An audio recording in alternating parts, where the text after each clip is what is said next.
just go for it. I lean into it because what I found is the majority of the time, it's not really a fear, it's the unknown. So if you lean into it and believe in yourself and just keep processing forward, it does come with a little bit of sacrifice, and it comes with some pain sometimes. But that pain is growth. You can't have growth without a little bit of pain.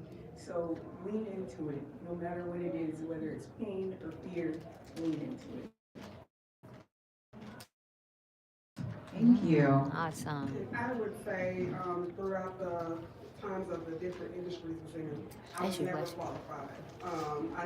I had an MBA, which I do, I hold one, but I did not have a certification that fit the actual genre of the job. So I became open, researching, using everything as a keyword, being in the right spaces and listening to others talk about different industries and different things that they were involved in, and actually looking to see how it aligned with where I wanted to go as far as my vision. The other thing is also doing things scared. I am one of nine, and I am actually the first to move away from Chicago and separate from my family and actually build what I want it to look like for me. I build my own legacy with the thought of actually doing it for my children. Everything that I do is for them, and wanting them to see what that actually looks like. I grew up in a house where it was limited. Both of my parents are pastors, and so they always instilled in us God, but they never told us what that actually looked like. And so I've inspired them to actually create and listen to the scripture that they talk about each and every time. Faith without works is dead. And so I am the works within my own family. And so that has inspired them to even my parents to actually move forward in the things that they thought about even at the age that they had. And so being different as I've always been, even when I was in my mom's stomach, I was always tall, always different, but I just didn't know it.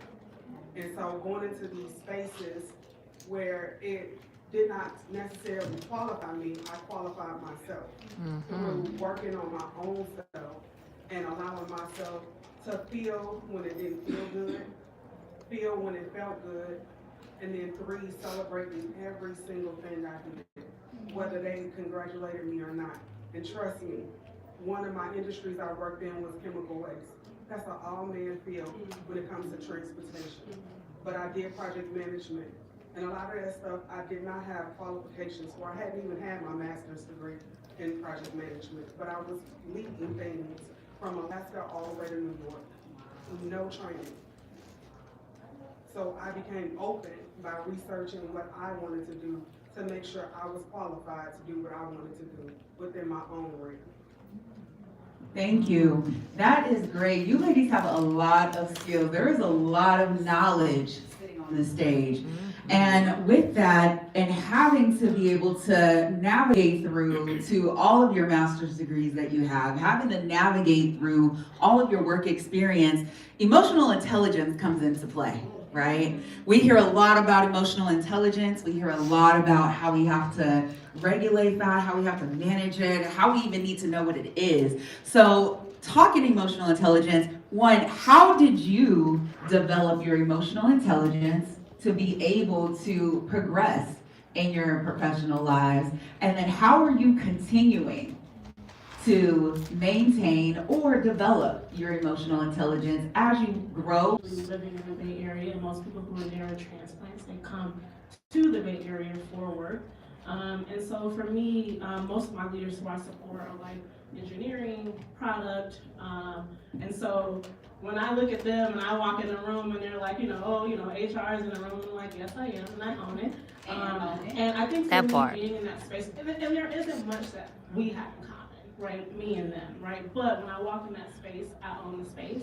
And for me, I've had to grow my empathy muscle because it's harder for me to connect with people who are not always like me, right? Or we have different ways of thinking. And so for me, I think it was about, one, being empathetic and leaning into that discomfort of that for myself. Because I haven't always felt like I've been empathetic. I can be sympathetic, and I think there's a difference between the two. And so I think for